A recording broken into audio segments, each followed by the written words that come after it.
सोलापूर जिल्ह्यामध्ये विजयसिंह मोहिते पाटील यांच्याबद्दल सर्वांनाच आदर आहे।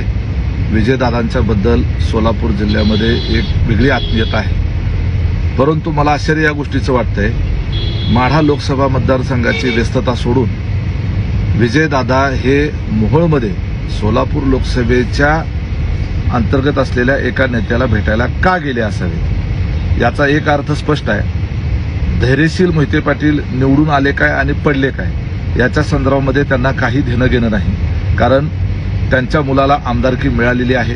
त्यामुळं धैर्यशील मोहिते पाटील हे काही त्यांचे मुलगे नाही आहेत, ते त्यांचे पुतणे आहेत। ते निवडून आले काय आणि पडले काय याच्याशी त्यांना काही घेणं देणं आहे असं मला वाटत नाही।